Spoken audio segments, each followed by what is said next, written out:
La lectura de la Torá y del Haftará de la mañana de Yom Kippur nos presentan dos textos muy interesantes que están profundamente asociados con la experiencia del día sagrado y de hecho que ocurren en el mismo Yom Kippur. Es una situación muy interesante porque tanto la lectura de la Torá como la Haftará nos trasladan en el tiempo a la vivencia de Yom Kippur. La lectura de la Torá está tomada del capítulo 16 del libro de Vaikra, del Levítico, y trae lo que se llama el ritual de la expiación. Recuerden que Yom Kippur es el día de la expiación. Nosotros muchas veces usamos día del perdón porque suena una palabra más comprensible, pero técnicamente es el día de la expiación. Eso es lo que quiere decir la palabra Kippur. ¿Y qué es la expiación? Bueno, la expiación, como comentamos ya, significa este ritual mediante el cual yo logro sacar de dentro de mí toda la energía negativa que plantea el haber cometido una falta.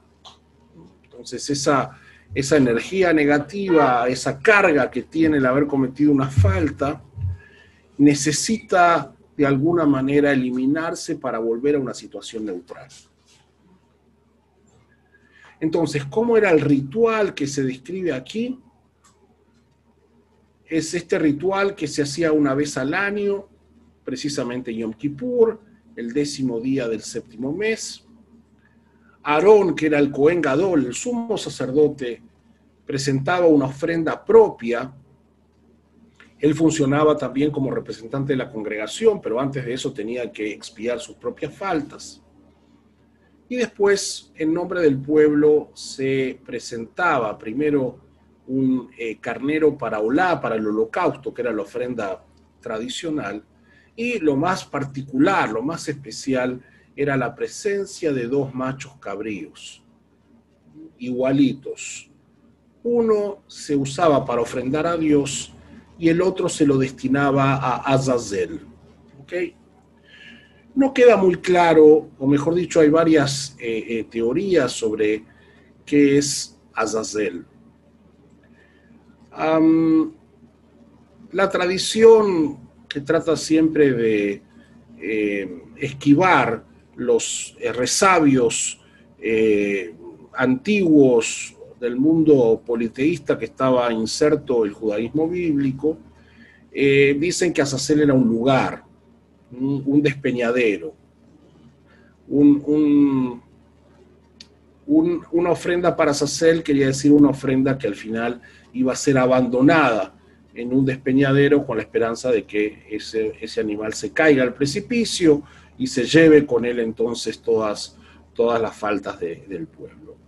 Ok, pareciera ser que en realidad Azazel era una suerte de deidad del mundo antiguo, no israelita obviamente, pero que una suerte de figura,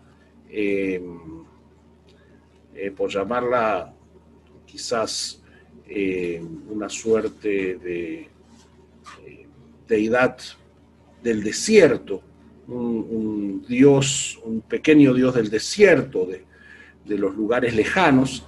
Y entonces la idea central del ritual, obviamente, tiene que ver, como dije antes, con esta idea de sacar del campamento esta carga. Hay en el pensamiento bíblico una idea que es muy actual, que tiene que ver con la energía, ¿no? Que no desaparece la energía, se transforma. Entonces, si tú no haces algo para eliminar esa energía negativa que es consecuencia de las faltas cometidas, va a estar siempre ahí. La única forma de restaurar el equilibrio original tenía que ver entonces con eliminarlo. Entonces se hacía un sorteo entre los dos animales, y esto es muy interesante, porque un animal iba a ser ofrendado para Dios y el otro iba a ser el depositario de las faltas del pueblo. Pero en esencia, ambos animales eran iguales. No hay algo intrínsecamente mejor en el animal que iba a ser ofrendado a Dios que en el otro.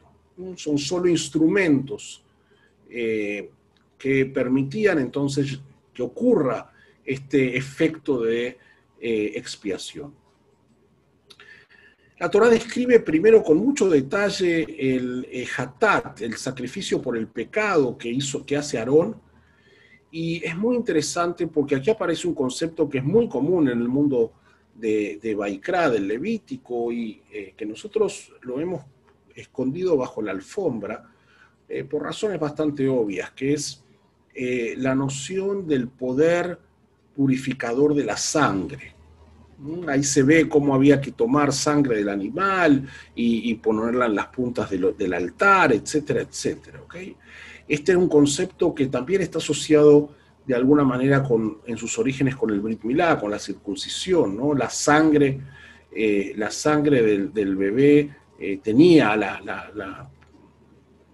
la fuerza, la energía para salvar al bebé, para proteger al bebé, ¿no?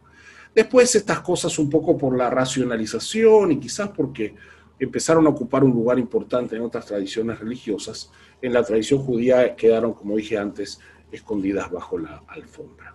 Y el momento central de la ceremonia es cuando se produce la transferencia de las transgresiones. El Cohen Gadol, Aarón, coloca las manos sobre la cabeza del animal para simbólicamente transferirle las faltas del pueblo. Entonces se toma el animal que, otra vez, de manera simbólica es depositario de las faltas del pueblo y se lo lleva al desierto, a un despeñadero o algo similar. Y con este ejercicio, que insisto, se hacía una vez al año, se lograba entonces eliminar del campamento, del seno del pueblo, la carga negativa por las transgresiones. El ser humano fue creado en un estado de neutralidad. Tenemos el instinto del bien y el instinto del mal. ¿Okay? Cuando hacemos una transgresión hay una carga negativa. La expiación lo que hace es devolvernos ese estado de equilibrio, de neutralidad original. ¿Okay? Y por eso la frase Kibayom Hazeh que dijimos en la noche de Kippur, antes de la Midá, ¿sí? Es un poco el cierre de esta ceremonia, porque en este día será expiación de ustedes para que sean purificados delante de Adonai, serán purificados. ¿Okay? Tanto la expiación como el hecho de estar puros son categorías rituales. ¿Okay? No hay que confundir con estados de ánimo ni con procesos internos. Eso viene después, si quieren.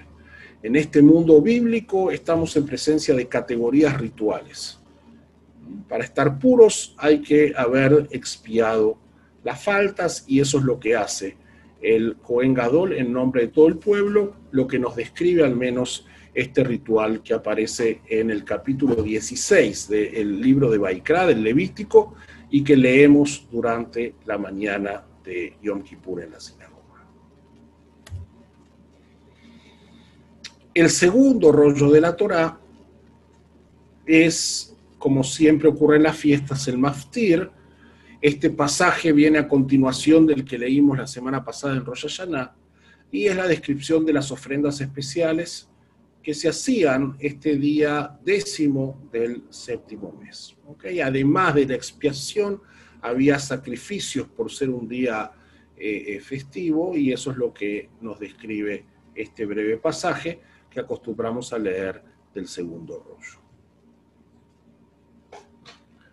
Con respecto al Haftará, un texto extraordinario tomado del profeta Isaías, mejor dicho, del segundo profeta Isaías. Los investigadores nos dicen que en el libro bíblico de Isaías hay varios profetas que se llamaban Isaías, o hay profecías de varios profetas que están todos enmarcados bajo el nombre Isaías. Hay uno en particular llama el segundo Isaías, que comienza en el capítulo 40, que es muy distinto al Isaías previo. y que es el que fuimos leyendo las semanas previas a Rosh Hashanah durante estas semanas de consuelo.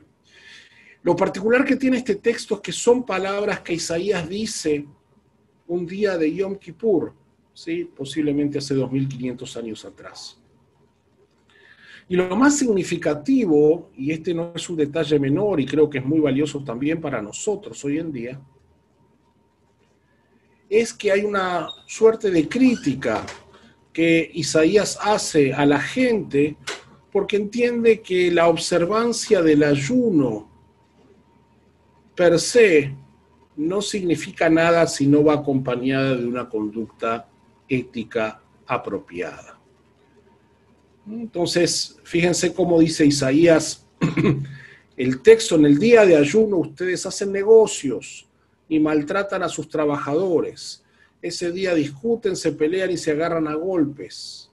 Si quieren que escuche sus oraciones, no ayunen de esa manera. Este tipo de ayuno no me agrada para nada. ¿Ok? Entonces, claramente se ve en el profeta Isaías su reprimenda por lo que pudiésemos llamar un ritualismo automático, un ritualismo que se concentra en el cumplimiento de la norma, pero no en su espíritu. Hay una discusión constante si los profetas rechazaban el ritualismo o si lo que sostenían es que el ritualismo debía complementarse con una conducta que haga honor a lo que surgía de esos principios y esos valores, ¿no? Los que tienen una visión más negativa de los rituales sostienen que los profetas tenían una visión superadora, que los rituales no servían, mientras que los que defienden la fuerza de los rituales dicen que de alguna manera tenemos un complemento, ¿no?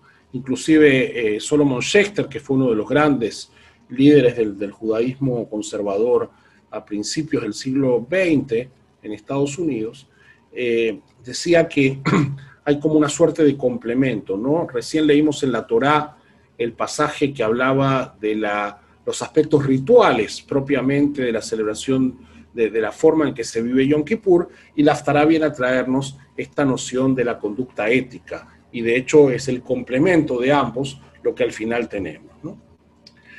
Posiblemente el pasaje más dramático, más conmovedor que tiene la Haftará es cuando Isaías describe de qué se trata el ayuno de Yom Kippur, ¿no? Cuando dice: el ayuno que a mí me agrada es que liberen a los presos encadenados injustamente, es que liberen a los esclavos, es que dejen en libertad a los maltratados y que acaben con toda injusticia.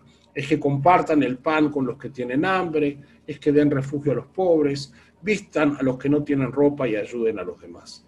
Los que ayunan así brillarán como la luz de la aurora y sus heridas sanarán muy pronto. Delante de ellos irá la justicia y detrás de ellos la protección de Dios. Entonces, el mensaje, los sabios al escoger precisamente este pasaje nos recuerdan eso, ¿ok? Está muy bien ayunar en Yom Kippur, la pregunta es qué pasa después de Yom Kippur. Si volvemos a nuestras vidas cotidianas y seguimos teniendo conductas impropias en nuestra familia, en nuestras relaciones comerciales, como miembros de la sociedad, entonces el ayuno realmente no sirve para nada, ¿no? El objetivo del ayuno debería ser sensibilizarnos, hacernos tomar conciencia y llamarnos a actuar de manera solidaria, y ese es el espíritu de este pasaje de la Haftará.